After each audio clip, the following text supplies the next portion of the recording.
ਗੱਡੀ ਦਾ ਨਾਂ ਕਿਵੇਂ? ਟੋਇਟਾ ਰਾਜ਼ੀ। ਟੋਇਟਾ ਰਾਜ਼ੀ, ਤੂੰ ਰਾਜ਼ੀ ਤੇ ਮੈਂ ਵੀ ਰਾਜ਼ੀ। ਇਹ 72 ਲੱਖ ਰੁਪਇਆ ਆਖਨੇ ਪੈਣ। ਇਹ ਬਹੁਤ ਵੱਡਾ ਰਾਜ਼ੀ ਕਰ ਸਕਦਾ। ਮੇਰੇ ਨਾਲ ਗੱਡੀ ਵੀ ਜਿਹੜੀ ਉਹ ਵੀ ਰਾਜ਼ੀ ਹੈ। ਰਾਜ਼ੀ ਗੱਡੀ ਕਦੇ ਕਹਿਣੀ ਨਹੀਂ, ਟੋਇਟਾ ਰਾਜ਼ੀ ਤੇ ਜ਼ਰੂਰ ਇਹਨਾਂ ਨਾਲ ਤੁਸੀਂ ਰਾਬਤਾ ਕਰੋ ਔਰ ਦਿਲ ਵੀ ਰਾਜ਼ੀ ਹੋਵੇ ਸੀ ਤੇ ਰੂਹ ਵੀ ਰਾਜ਼ੀ ਹੋਵੇ ਸੀ ਤੇ बेगम भी राजी होवे सी। गला करसा खरिया साफ सचियां ते सुचियां। अस्सलाम वालेकुम, मेरा नाम है कामरान अहमद। जैसा कि आपको पता है रोज़ाना नई नई वीडियो के साथ आपके पास हाजिर होता है। गाड़ियाँ रखने का हर बंदे को शौक़ होता है। गाड़ियाँ ख़रीदने के बाद जो टेंशन परेशानियाँ आती हैं वो अभी सारी आपको पता है। फिर गाड़ियाँ ख़राब भी होती हैं और अब चेक ये करते हैं पाकिस्तानी गाड़ी में क्या फ़र्क है और जो इम्पोर्टेड जिसको बोलते हैं। बेसिकली है तो वो भी लंडे की गाड़ियाँ होती है, इस्तेमाल शुदा होती हैं और उसको बोलते हैं इम्पोर्टेड, और उनमें क्या फ़र्क है।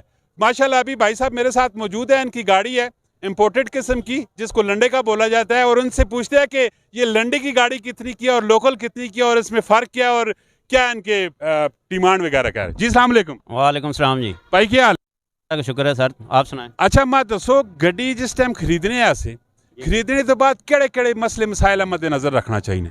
सर गाड़ी देखने खरीदते अपनी जबान गल करो, मजा आसी चास आसी, कोई मसला नहीं।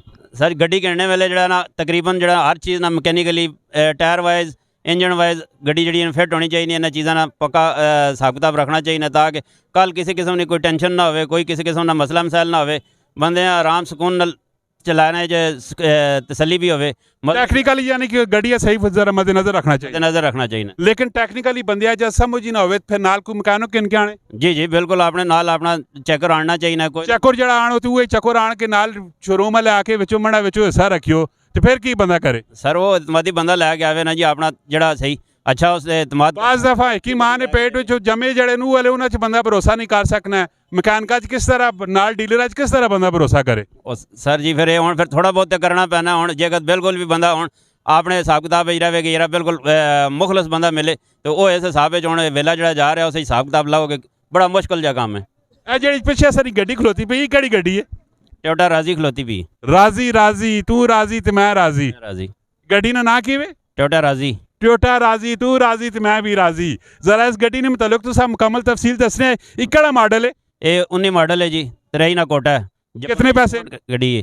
ये 72 लाख रुपया आने पैने। ये बहुत बड़ा राजी कर सकता, दिल भी नाल खुश हो गया। 72 लाख रुपया ये क्यों इतनी महंगी गड्डियां? सारे इंपोर्ट गड्डियां, जापानी गड्डियां, अच्छियां गड्डियां, लग्जरी गड्डियां, इन्हां विच सारे ऑप्शन फुल ऑप्शन गड्डियां। माशाल्लाह चलाने में बंदे मज़ा भी आना, चास आनी है। एक बार गड्डी बैठे पता लगना यार गड्डी बैठा। राजी विच बैठो दिल भी राजी हो, राजी हो वैसी। अच्छा ते ये फाइनल वैसे कितने चाहते सो? फाइनल बस थोड़ा बहुत प्यार मोहब्बत है। ये जी तुसां कीमत दसी है ये फाइनल है, इसनी एक किस्म नहीं, बिल्कुल दरमियाना जा हिसाब किताब तुसां। अगर कोई बंदा तुसा ये गड्डी खरीदना चाहे तो साल रब्ता करना चाहे तो सानू मोबाइल नंबर की? मेरा मोबाइल नंबर 0314 53 38 767। मोहम्मद खालिद नाम है मेरा। इसने मकैनिकल दसो पाकिस्तानी जी गड्डी होनी है उसने की फ़र्क होना है तो जी इंपोर्टेड गड्डी है इसने की फ़र्क होना है? इन्होंने दो गड्डियों का फ़र्क की होना? एवरेज जैसे बेस्ट होनी है, एवरेज इन्होंने बहुत अच्छी होनी है और ऐसी चीज़ तो पसंद की वैनियां ये सारिया गड्डियां जापानी जड़ियां। वेखो हर बंदा हूँ हर जड़ा भी अस खरीदार हाँ तुम पुछ सकते हो आखसी यार जापानी गड्डी हो जी फ्यूलेज बस मज़ा देवे, अच्छा एवरेज देवे, मेरा खर्चा घट तो घट हो और जरा चलाने मज़ा आवे। अच्छा इन्होंने सालाना टोकन शोकन कितने होने? सालाना इन्होंने अपनी कैपेसिटी के हिसाब न होने 1000 सीसी होसी तो फ्री होसी तो जेगा दोस्त उत्ते होसी तो 1300 1100 1200 जी भी होसी उस जड़ा ना टोकन फिर उसने कैपेसिटी के हिसाब न। खरीदार वैसे की नसीहत की लाने हो कि खरीदार जिस टाइम गड्डी खरीदे तो उकी की चीज़ों की जाँच पड़ताल करे? असी तो आने जी खरीदार जिस टाइम गड्डी खरीदे अपनी तसली करे, हर किस्म की engine wise mechanically paper wise हर किस्म की तसली करे ताकि कल उस कोई किसी किस्म की परेशानी ना हो। राजी राजी, तू राजी ते मैं भी राजी। मेरे नाल गड्डी भी जी वो भी राजी है।